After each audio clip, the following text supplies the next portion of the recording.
Good morning, everyone. My name is Bob Brocker. I'm the founder and president of AgeWise Colorado, and Barbara Boyer is on with us. Barbara is our executive director, and I'm going to be introducing our panelists here in just a couple of minutes.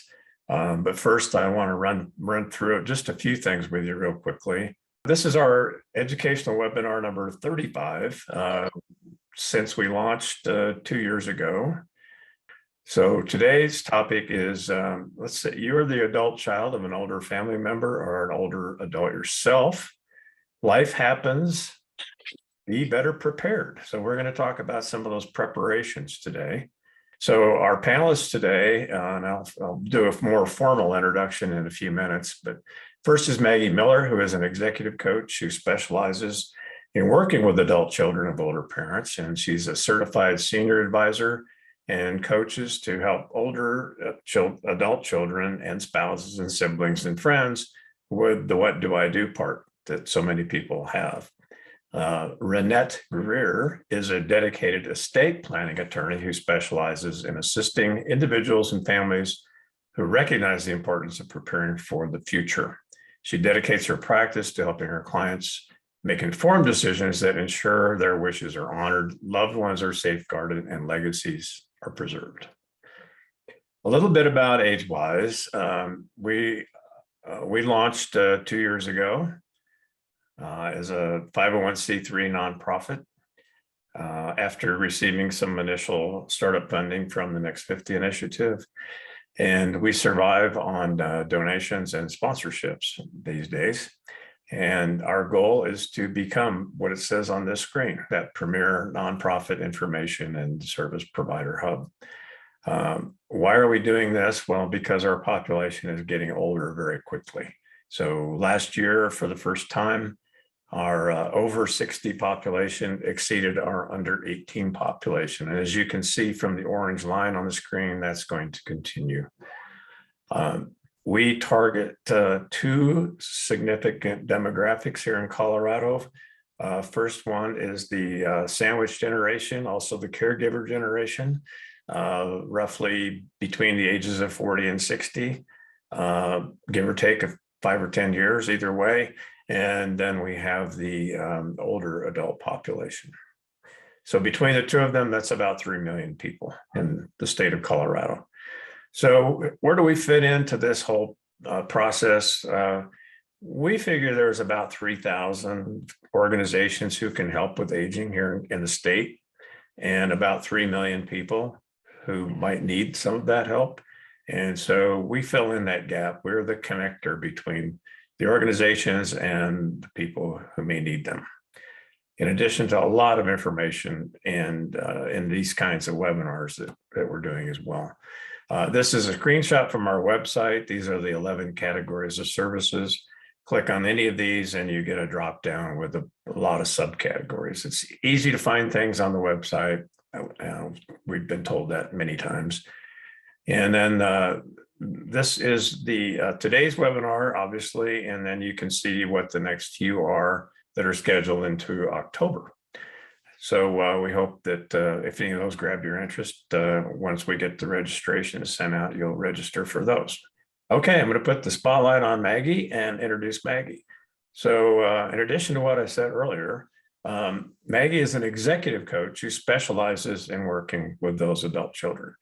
So working on things like, maybe dad has a fall or mom becomes more forgetful, or our folks just change the subject when the topic of planning for the future comes up. So she's available to help with those kinds of conversations.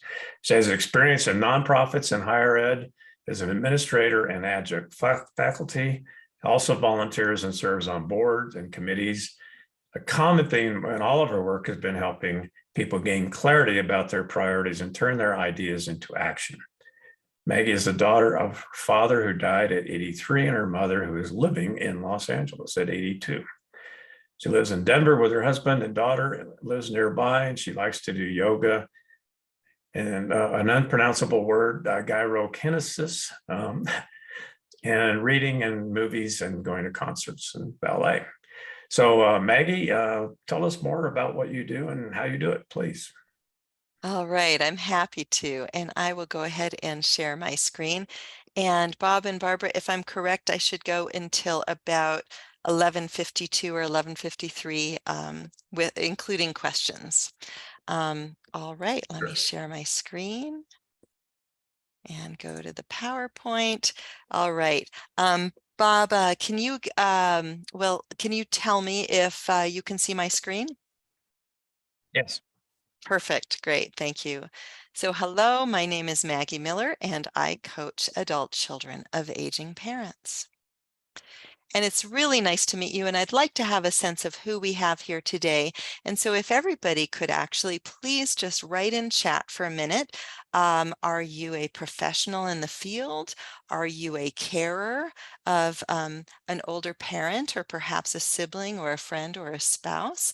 And I'm going to watch them come into chat because I really want to customize this to who I have today. So I see that one person has put in 2 people, 3 people. Wonderful, wonderful.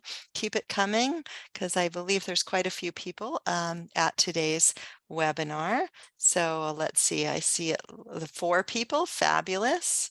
Yeah, it looks like we have about 15 people in today's webinar. So let's just keep those coming in because like I said, I really do want to customize it.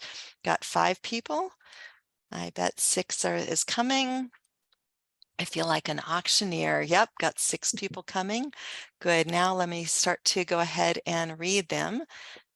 Here we go. Oops, not doing that. Got to move the Zoom around. Here we go. So we have a professional and former caregiver of her mother, professional in care management and placement services. Wonderful. Both caregiver and professional. So many of us, I think, have that overlapping role. Somebody who's a carer for an older parent, professional in a nonprofit and care for older parent, and a nonprofit with companionship services and caregiver respite. Wonderful. I want to know more about that. And a carer for a spouse, caregiver spouse, and for an older friend, and tax preparer. Fabulous. Wonderful. Well, I'll stop putting the pressure on you because this gives me a chance to see who is here today and to customize it. So thank you very much for participating in that. All right. So going on to the next slide, as Bob said about me, so my background's in higher education and nonprofit program management, and I actually launched my business in 2005. And if you go to my website, which we'll get to in a minute, you'll see that I also do program evaluation for nonprofits, and there's a surprising amount of overlap between that and the executive and personal and life coaching that I do. I'm also a trained mediator and facilitator, a lot of experience in facilitation especially, and a conflict coach. Certified senior advisor, as Bob said. I teach in the Masters of Social Work program at MSU Denver. And I'm married to my husband, and we live in Denver and Five Points, and our adult daughter lives nearby, which is lovely. I feel very lucky about that. And you can see that here I am with my mother, and here I am with my father. So you get a sense of who I am personally. All right, going on to the next slide. This is what my website looks like. And for any of you who are so inclined, feel free to just turn your phone on, turn on the camera, and just hold it up to that code, and a little square will appear, and you can open up my website. It's easy. It's maggiemiller.org. I'm actually not a nonprofit, but I work with a lot of nonprofits, and I'm actually charge very little for my coaching. When I first got my domain, a Scottish photographer had maggiemiller.com, so I couldn't get that one. So my website gives you a sense also of what I do. All right. So what is executive coaching? All right. So let me just switch my view a little bit so I'm not quite seeing, so I can see my slides a little better. Here we go. So, and actually, if you would, I would love to see people give me a thumbs up if they have ever heard of an executive coach. And right now I am looking at not necessarily your faces, although I'm sorry, Renette, thank you very much for letting me see your face. So I see a thumbs up from Sherry or Cherie, thank you. Anybody else ever heard of executive coaching? Go ahead and give me a thumbs up. And I see a couple people have typed into chat. Oh, good. Let's see here. And I see a few more thumbs up coming in. Oh, somebody's sister is an executive coach. Beautiful. Great. Thank you. So there's some familiarity in the group, but not everybody. So I like this definition of executive coaching. A qualified professional that works with individuals, often the C-suite folks, but also high potential employees, to help them gain self-awareness. This is key, self-awareness. Clarify their goals, also key. Achieve their development objectives, how they want to grow as a person. Unlock their potential. I love that. And so it's fun to think of that in the caregiving context. And also act as a soundboard, because we all need soundboards. And so why do adult children of older parents need an executive coach? Well, for many people, when they start to realize that they might have more of a role in their parents' or their spouse's life, but especially with the parents, it's more of a surprise. It is really like getting a new job, but they didn't remember applying for it. And by the way, where is that job description and when was orientation? A lot of people find themselves, there's an element of surprise and unpreparedness as our parents get older and start to perhaps want us to have a bit more of a role in their life, or perhaps we want to have a bit more of a role. So here's what an executive coach for adult children of aging parents is: a qualified professional who works with individuals and families, again, to have that self-awareness, clarify goals, achieve objectives, unlock potential, and act as a sounding board. So it's really the same thing, except it's in the context of adult children. Okay, so when and why do clients come to me? The image on the left side of the screen, I think of as an approaching storm.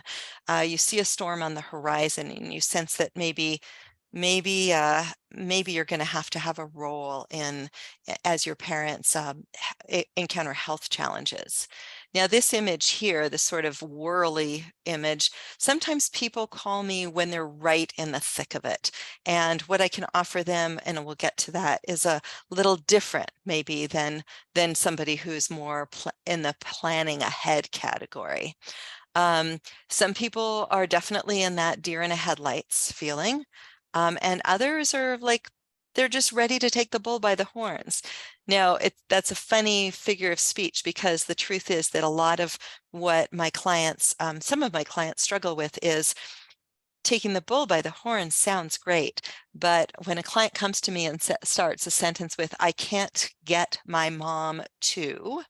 A lot of what our work is around about is like, that's probably true. You can't. So let's talk about what can you do. All right, next. Here's what clients can expect. So I do free intakes, 25 minutes, complimentary. It's really for them to tell me a little bit about their situation, but not for me to start coaching. More for me to go over what they can expect from the coaching process, and then for us mutually to decide if it's a fit. Not everybody's a fit. Some people, I'm thinking about one woman who really wasn't a fit because there was nothing that she was willing to change in her own attitudes and behavior. She wanted everything around her to change. And sometimes that's impossible. So it's a mutual process to decide if it's a fit. I always have a start with two 50-minute sessions, usually a week or 2 or 3 weeks apart. You can get a lot actually from 2 sessions. You can get some clarity on your situation, some perspective, some resources, just a sense of like, okay, this is where I'm at, and sort of permission and the to kind of feel your feelings. And then after that, many people sign up for kind of invest in 3 more sessions because they actually want to develop some new habits or some new skills, or some new ways of interacting with their parent, or they want to explore some resources and figure out how to use them. And so they can either pay for that as a 3-pack, which is a slight discount, or 1 session at a time. And the average price is $85 a session. For me, I work with people where money is often an issue. It's not like I'm coaching in with this hat on. It's not like I'm coaching a C-suite executive whose company is happy to pay $500 an hour for them to have coaching. So I charge a reasonable amount and I have a sliding scale. And the cadence varies, as in, 2 to 3 weeks apart is really helpful when you're actually working on something. But sometimes you've met with me, you've established some habits, and you're actually kind of waiting to see what's going to happen next. When is the next fall going to take place? Or when is the next visit to a person across the country? And so then we customize it to the individual schedule. Okay, more about what clients can expect. So as a coach, I ask questions and I listen. It feels like a conversation, but there is a method to the madness. But what it feels like to the coach is just taking their jumbled thoughts, getting them out on the table, and then having the luxury of sorting through them and getting to clarity. And that's a little different from my consulting hat, where I help them think things through. Maybe we make lists together. Maybe they've got a family team, but haven't really gotten the idea of how to match what needs to be done with the person most capable of doing it or most willing to do it.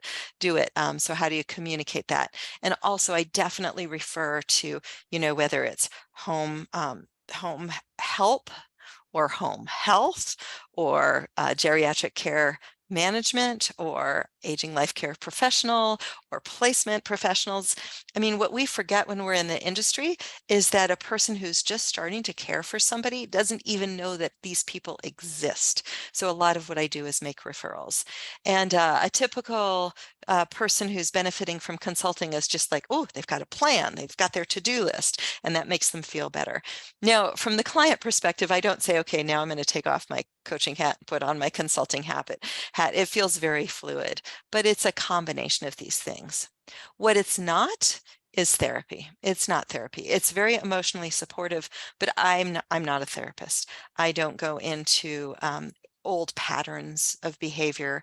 Sometimes a therapist will refer someone to me. Sometimes I will refer someone to a therapist. Sometimes a person has done plenty of therapy in their life. Sometimes a person doesn't need therapy, but I want to make that real clear. I am not a therapist. In fact, here's all the things I'm not. I'm not a therapist. I'm not a doctor. I'm not a lawyer. I'm not a placement professional. I'm not a benefits expert, but I make referrals to these people as needed. And I don't just hand a list. I really make sure that I understand what my clients' needs are, and then I'll give them a couple of names and even offer to make an introduction, a warm introduction, because sometimes it's really scary to reach out and ask for help. Okay, this image to me represents what the journey of being a carer is. And people say caregiver, and I like that term, but I've seen sometimes when I do Google searches, I find really valuable resources on websites from other countries. And I think it was in Australia, the term is carer. And I like that because many of us I'm a carer for my mother, even though right now she's living completely independently. Thank you very much. And I, our relationship at this point in our life together is not one in which I am a caregiver. So carer is kind of all encompassing, but that is sort of like being on the Colorado Trail, or on a long, long, long hike for some of us. I'm sorry? I heard somebody say something, but I can't hear. I think we're doing okay. And I also recognize that we're close to time. So these are the last few slides. So what I do for them is help them through a tough spot, help them find their way, help them get the necessary supplies, and give them a chance to stop and reflect. And so I believe this is even the last slide. I think my ask of all of you is, refer people to me, reach out to me so I can refer people to you if you do something. Join my e-newsletter list. I only send it every other month. And invite me to do a workshop for any other groups that you may be a part of. And here are more QR codes than you can shake a stick at. I have a feeling that once I stop screen sharing, you won't have access to that. So I'm going to just give you a minute while we're talking. I'll keep this up just in case you want to just take a picture of one of those. So with that, I think I'm just very open to questions, and I think we've just got one more minute. So does anybody have any questions? And you can also type them in chat. And if Or, not, yeah, Bob? or you can ask them verbally if you wish. We Absolutely. have a couple of minutes for questions for Maggie. Terrific. And just curious, I'm pinned. Can you see my face? Because if you ask me a question, you might want to see my face, but I also don't want to stop sharing. Bob, can you see my face?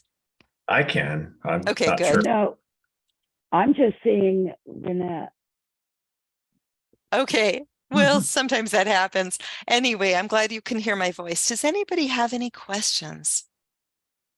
This is Juliana Young, Answers for Senior Care, and I just want to thank you for what you do. And I will be reaching out because I want to learn more for our clients. I'm the one that has a geriatric care manager and a placement. I work for a couple that does both of those. So I did not know you existed. So I'm certainly glad that I joined today. Thank you, Juliana. When I saw your name, and I was like, oh, Answers for Senior Care. That looks interesting. So thank you for reaching out. Yes. And if you don't like the QR code, you can just email me at maggie@maggiemiller.org. So it's pretty wrote it down. straightforward. I Great. wrote it down. So I'll be emailing you today. Thank you for your Mhm. presentation. Okay. Thanks so much, Maggie. That was great. Much appreciated. Thank you, Bob. And Juliana made an excellent point in her comments, and that is, we're here, we exist really to expose the people who can help other people in the state of Colorado. I mean, that's what we're all about. So we know, and we really enjoy doing it. So we'll continue, and we will be continuing to do it for a long time. Okay, so our next presenter then is Renette Greer, and let me do this. So Renette is a dedicated estate planning attorney, as I mentioned earlier, and her passion lies in working with individuals and families who are juggling the responsibility of raising their own children, as well as caring for aging parents. So as a proud member of the sandwich generation herself, she's familiar with the complexities and emotional intricacies involved in navigating this very delicate balance. And Renette believes in building long-term, long-lasting relationships with her clients and establishing a foundation of trust and understanding. It takes a great deal of care to explain complex legal concepts in a clear and accessible manner and ensure that her clients feel empowered and informed throughout the entire process. And with her assistance, individuals and families can face the future with confidence, knowing that their affairs are in order and their loved ones will be cared for according to their wishes. Renette shares her life with her husband, 2 wonderful children, and 3 goofy dogs. I didn't know there were any other kind, who bring love, laughter, and a lot of fur into their home. She's also an avid world traveler and enjoys spending time outdoors in Colorado and likes to hike, bike, camp, ski, and all that good stuff, and is on the board of the Humane Society for South Platte Valley. So Renette, tell us more about what you do and why you do it. Sure, absolutely. I'll start sharing my screen so I don't get caught up in that. Here we go. There we go. All right, hopefully everyone can see that. Yes. All right, great. So I am an estate planning attorney, so I help with the legal side of the preparation. So Maggie, your clients are a lot of, hopefully, they've talked with you and then they come to me because I typically have clients who have already had those difficult conversations, but for those who haven't had those conversations yet, I think that your resources are invaluable. But I'll be sharing some tips on how to get this conversation started if you haven't already. Estate planning for the sandwich generation. So estate planning is really about answering some big questions that may be keeping you up at night. For you, it's probably who will take care of your affairs in case you can't. And if you have children, who will take care of them, and will there be enough money to last for their future, for while they grow up, for college and all of their needs that may arise during that time. And for your aging family or your parents or other loved ones, what if something should happen to them if they were to slip and fall or not be able to manage their finances? Would you be able to step in and help them with those decisions? Do you know if they have those powers of attorney and the legal documents in place? A lot of people are not aware if their parents even have these things. So the importance of getting this conversation started can't be understated. So to start the conversation, you probably need to know a little bit about what estate planning is.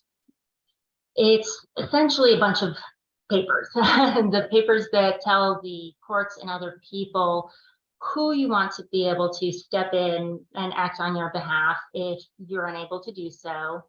It also talks about how you want to have your care managed and your assets distributed. And also, if you have those kids, who will take care of them? So a lot of times people that I talk to say, oh, I don't need an estate plan.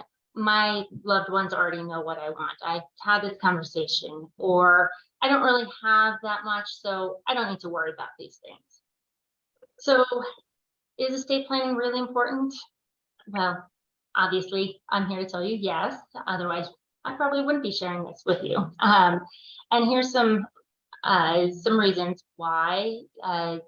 Just a few. I know it seems like a long list, but the reasons why are pretty extensive. But I want to highlight the first one and the last one. These may not be the most legally important, but I think that the value of these can't be overstated. Providing your family with these directions, with these documents and guidance on how you'd like to be cared for if something should happen, and how you'd like your assets to be distributed really goes a long way in helping with the process. If suddenly someone slips and falls, there's obviously a lot of other issues that come up. You don't want to have to try and get these powers of attorney in place in hindsight. So the advanced planning really helps your family. So a basic estate plan consists of a will, possibly a trust, the powers of attorney, both for financial matters and healthcare, as well as a HIPAA authorization and living will or advance directive. The term is synonymous. I'll be going through these in detail in the next couple of slides, but I wanted to also highlight a couple of other documents that you may find as part of an estate plan. Obviously the funeral burial instructions, but I also like to point out the list of digital accounts. You probably have your Wells Fargo and Schwab accounts listed, but you may forget about your digital accounts, so any social media, email.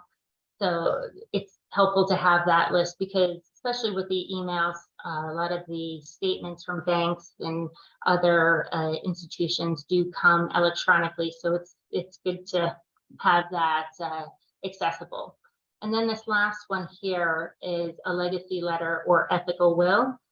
This is a non-legal document, but it's a letter of instruction to your family, a place to leave words of wisdom, your hopes and dreams for your family. It's also a place for healing and forgiveness. So I often encourage my clients to create a legacy letter or ethical will. So what is a will? Most likely you guys are familiar with it, and hopefully all of you have one. But if not, this is just a legal document that has you appoint somebody who will act on your behalf and also tell that person how to distribute your assets. The person that you are naming is the personal representative. Sometimes you're probably actually going to hear the term executor more, but in Colorado, it's a personal representative. And then if you have minor children or disabled adults under your care, you can name a guardian for them in the will. The next document that you'll also see a lot of in estate planning is a trust. Now, not all estate plans have one, and a lot of people don't need one, despite what you may hear or read out there.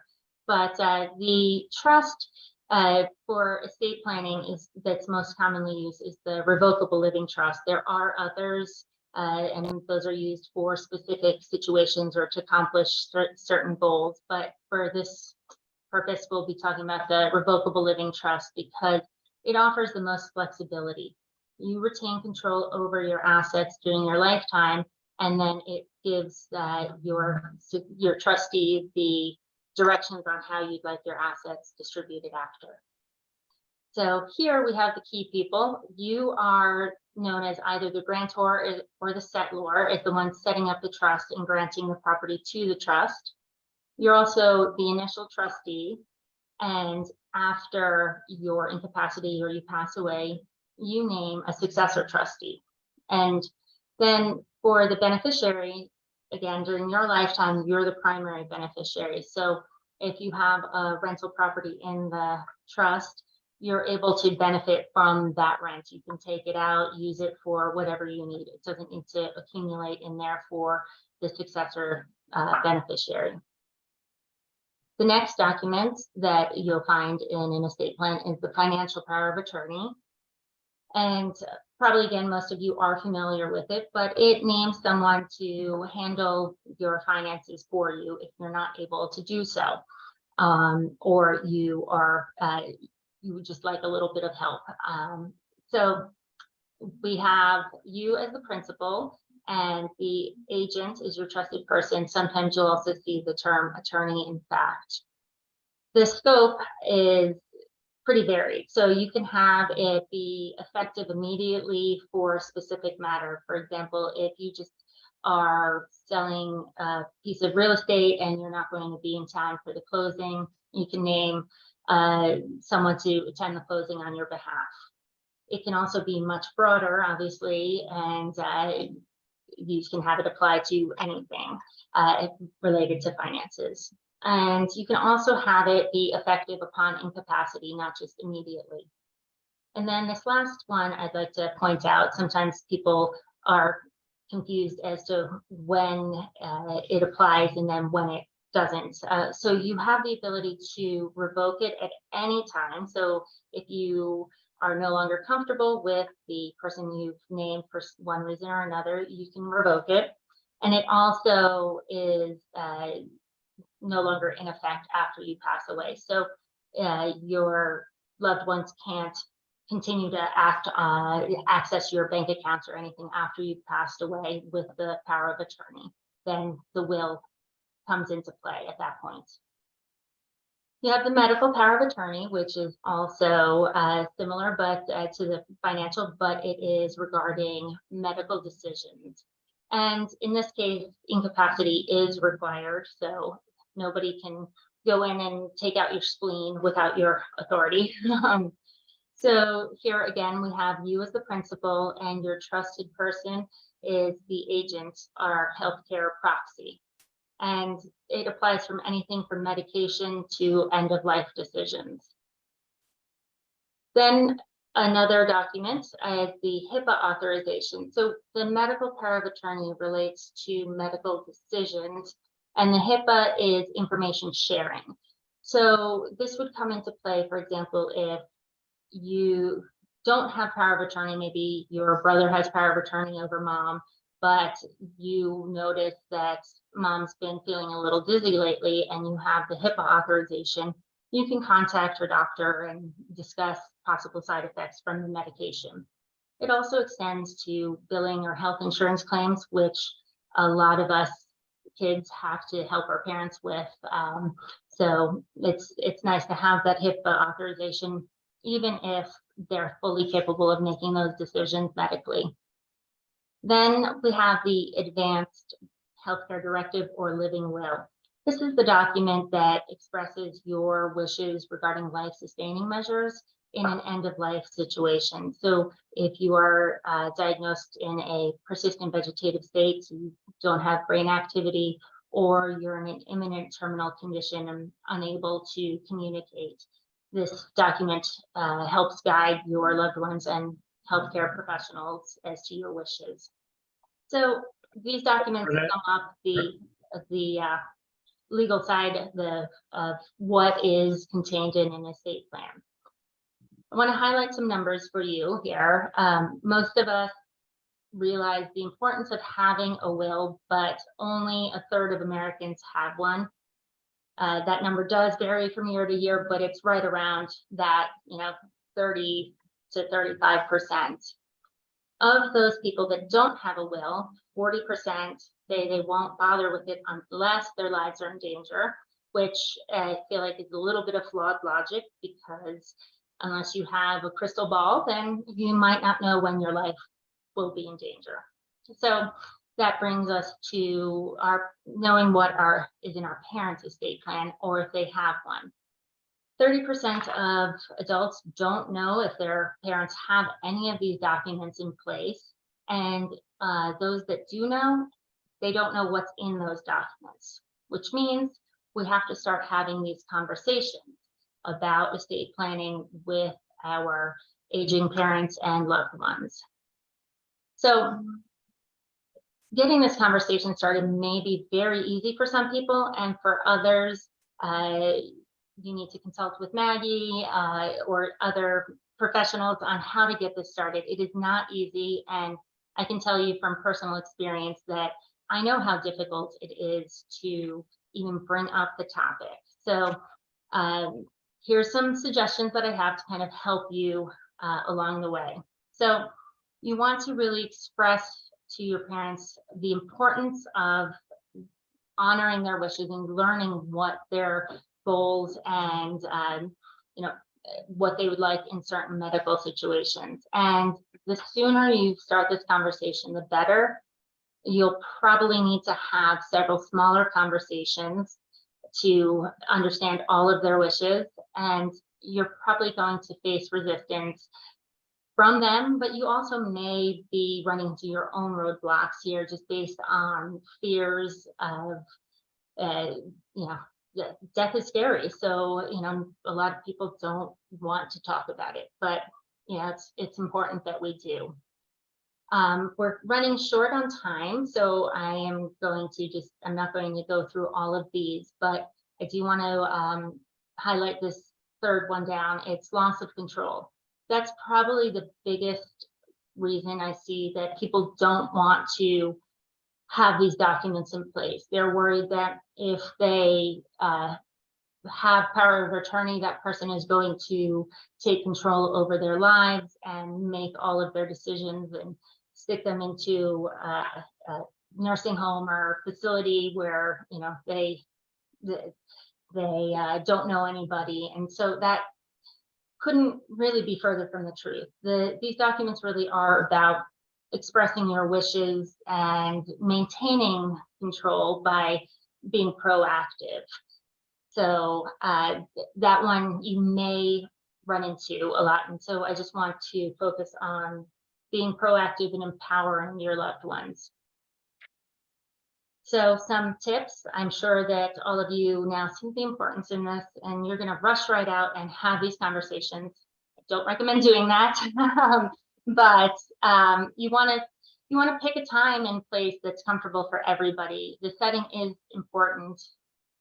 And then storytelling, I feel like, is a great way to bring up this conversation.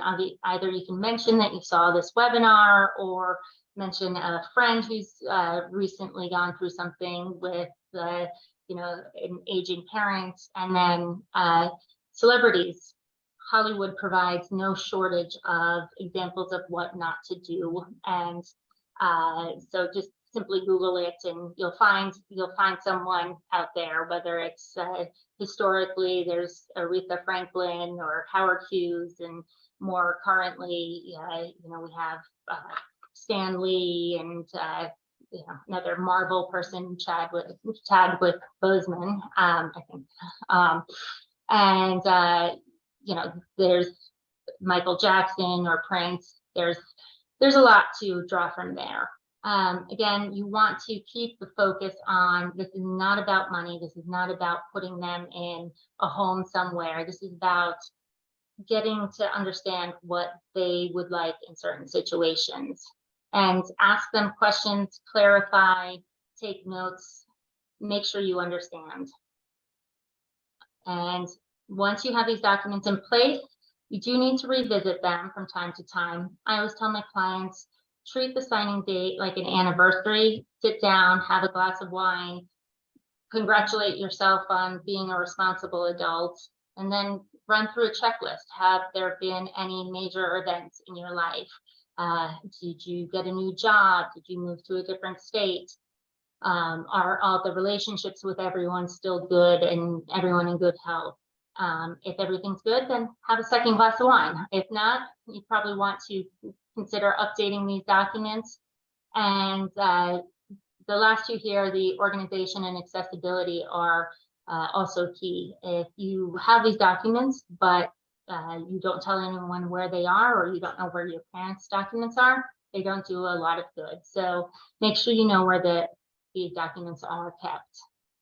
And then lastly, estate planning isn't just about the papers. It's about the people in your lives and making sure that they are protected and cared for. That's the main focus that I like to instill in my clients. And then the second point is, don't be afraid to rely on professionals. Anyone from a counselor, coach, financial planner, CPA, or estate planning attorneys. We're here to help with our experience. We know and can answer questions that you may not even realize you need to think about. So thank you very much. And I know I ran over time. I'm sorry about that. So if you don't get a chance to ask any questions, here's my information. Feel free to reach out to me with any questions. Renette, we had a question about the medical power of attorney, asking Sure. that you put that slide back up again, or at least talk Yeah, about absolutely. Sure. Sorry about that. Hi, Renette. Juliana, I have a Hi, question Juliana. for you. How are you? Doing well, thanks. Yourself? Good.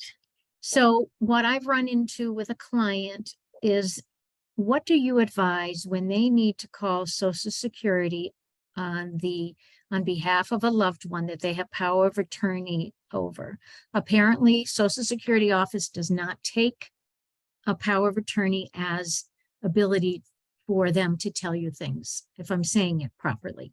Sure. So the medical power of attorney only deals with medical decisions. So you would either need to have the HIPAA authorization, but I'm not sure that would even apply in this case, since the HIPAA applies to medical professionals. So It does not. The HIPAA does not apply, nor the financial power of attorney, neither power of attorney. So there is a form that I've been told about that you have to fill out through Medicaid, through Social Security, in order to get information regarding your loved ones. Okay, that I'm not familiar with, but I'm Well, happy to I will look into find out that. and email you. How's that? Yes, absolutely. So yeah, I'm happy to look into that and provide you with some more information or guidance on that. So yeah, Thank a lot of institutions don't necessarily honor the financial power of attorney because they have their own. So sometimes a bank will then, even though you have the one power of attorney, that allows you to then complete their other form. So having that financial power of attorney is important, even if they're not accepting that form from their end. Thank you. Hey, Renette, this is Rick Martin, the CPA. I just wanted to bring up a few points here. Yeah. I had an interesting client come to me. He was 97 years old back in December. He says he's always self-prepared his return. So I was pretty impressed with his skill level of self-preparing his return for so many years by paper. But he knew his end of days were coming. And so he reached out to me to see if he could put me in his will and so forth to be the CPA and acting CPA for his estate. So I thought that was very interesting because you don't normally see that. And so I guess I was just kind of questioning how much can I be nosy if I wanted to be. I mean, usually I'm okay, comfortable talking to my clients about seeing, their wills and so forth. But what can I ask for, and how nosy can I be if he has now passed away? I did file one last return for him to get kind of squared away, so I knew what was going on in his life. But his son, oldest son, is sounds like he's the what do you want to call it? The trustee of, of the representative of the estate. So they're just now reaching out. So I didn't know if I could be super nosy about it, but what are your thoughts? I guess I want to know more about what specifically you're nosy about. In terms of who gets what, you probably don't get to know that information, but from, just the return, the tax return standpoint, the final estate tax return, I'm not sure the size of the estate, so it might need a estate tax return, or if it's just that you mentioned you filed his final return. So, it would just be more related just to the value of the assets and what those assets are, as opposed to who they went to. Yeah. And I agree. Yeah. And I'll probably know most of what I need to know, but I like your points of that you brought up, that most people don't need a trust. In his case, I don't see there was a need for a trust, but maybe he did do one in the end. And then also I like how you brought up the digital assets, because the past few years that's become a big thing, and a lot of people don't quite understand how vital that can be. Yeah. And how it could help the representative of the estate. So thank you for bringing this up. A lot of times people don't leave a list of their accounts. Unfortunately, that is a really useful thing to leave for them. But these days, all the statements arrive electronically. So if you can't get into someone's email, you don't know where to even start to look for their assets. Yeah, actually, quick question there. How specific are people sometimes? Do they kind of say in their will, like, where to find their digital assets? If they've changed the passwords, maybe they can find it in a day planner or on their computer somewhere. Like, are people pretty specific sometimes where to find that? Yeah, so that was one of those kind of ancillary documents that's not that information isn't typically put into a will, since that can, it changes so frequently. But I have some clients who have an updated spreadsheet that every single time they change a password, they update it. And then, unfortunately, others who don't have anything. So it's really, I encourage people to be as specific as possible, but I also understand that, I'm forgetful when it comes to passwords, so I'm constantly changing my passwords. So, I'm sure a lot of other people are like that too. So, just having as with everything, the more information you have, the better equipped you are, right? Yeah. All right. Well, thank you for your time. Absolutely. Okay, we had another question here from Lori Dean. Says, my mom is deaf and low vision. She has given verbal consent for me to get information for medical, Social Security, and so on. They put me down as someone who is authorized to talk to me, usually with no problem. So I don't know if you want to elaborate that on that, Lori. Sure, or absolutely. Renette, if you have a comment. So the legal documents are one thing, and if you are dealing with somebody who understands, okay, yes, mom gave verbal consent here, and I understand that, you know, the daughter is able to give and receive information. A lot of people will just go with that verbal consent. Others are more concerned about a CYA and they want to have those legal documents in place. But typically I found that a verbal consent is sufficient for certain providers. You know, most will be okay with that. So, I mean, this would actually be for both of you. You mentioned a few things in your comments, Renette, about why people don't get one. I'm wondering if part of that is and what I would think as a misconception about the expense of getting a one. So, and I think Maggie, you probably run into this as well. So Renette, if you could just comment on that, please. Sure. And the expense of, you know, just a basic estate plan is, you know, and again, it's hard to say is not all that much because, you know, it depends on everybody's financial situation. But I think a misconception is that it will cost thousands of dollars. And certainly there are estates that do run that much for the preparation. That's not the typical, you know, you don't spend that. And it's hard for me to say that much money, but it's usually more reasonable. I found clients tend to be surprised at how reasonable it tends to be. You know, there are other clients who, of course, say, "Oh, well, I can just go online and have LegalZoom do it, and you know, I don't need to pay you," which that does work for some people, and I've seen it also cause significant problems. So I caution everybody, if that is what they want to do, if they are concerned about saving some money, then, you know, it oftentimes costs more money to undo mistakes that were made in an attempt to save money. Okay. Maggie, do you have any comments about that? You're on mute. No, because I'm not a lawyer. I can only speak from personal experience. My mother's in California, so we worked with an attorney in California. And my attitude is, given probate in California, I'm predicting that it was a really good investment to avoid probate. Oh yes, California for sure. California and New York, those tend to be pretty expensive. Colorado, actually, the probate process is relatively simple unless you have, you know, someone contesting the will, or there's if there is no will in place, then that can also cause some issues. But if you have an estate plan, you know, will or a trust, and nobody's having any problems with it, it's pretty straightforward and streamlined.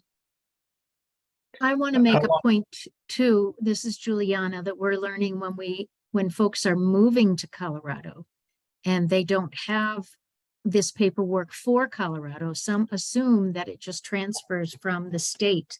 So can you speak to that, Renette? Yes, absolutely. I'm glad you brought that up. So typically estate planning documents are state specific because the estate process is governed by the state. It's not a federal issue. So Maggie, you mentioned California. They are very different than Colorado. So you really do want to, if you move, you want to make sure you either, you know, update your documents for, you know, if you have a trust, you just simply restate that trust under the new state, or have your documents just completely redone under that new state. Good question, Juliana. Yeah, there are a lot thank of you. people moving here from other states. So yes.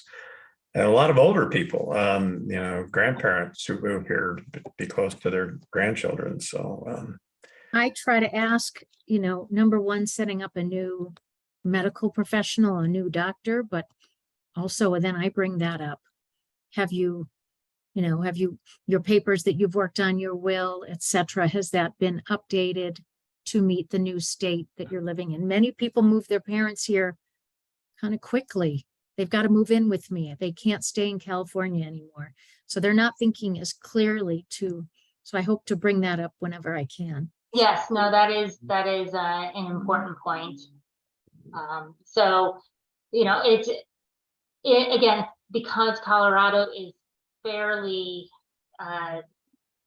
simple, for lack of a better word, when it comes to the process, you can, the out-of-state will serve as evidence, but it's not, a valid Colorado will. So it does have to go through a couple extra hoops. So it's a lot easier to have your documents updated if possible when you move to Colorado.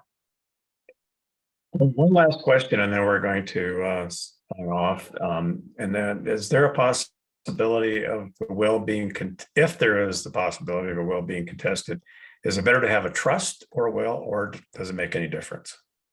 So the classic lawyer answer of it depends. I would need to know more about the situation, because a lot of times people think they can contest a will or are worried that it will be contested, but then when you really peel back the layers, it's not really, they wouldn't really have legal grounds to contest the document itself. So, I hate saying it depends, but in this case, that's one of those that it would apply. I would need to know more. Well, I understand, it does depend. Depends on a lot of things. So, okay. Well, thank you so much, Renette and Maggie, and all of the folks who attended today. So put in the chat, please tell other people about AgeWise Colorado and what we do. And we'll be getting this recording up on our website probably by next week at the latest. And then we'll make sure that all of you who have registered for the webinar are the first to know that it's available. So again, thank you so much, and have a great afternoon, everybody. Thank you. You too. Thanks, Bob and Barbara and Renette. Bye. Thank Bye. you. Thank you. Thanks, Maggie, Barbara, and Bob, and all of you. Bye. Bye. Okay, thanks. Bye.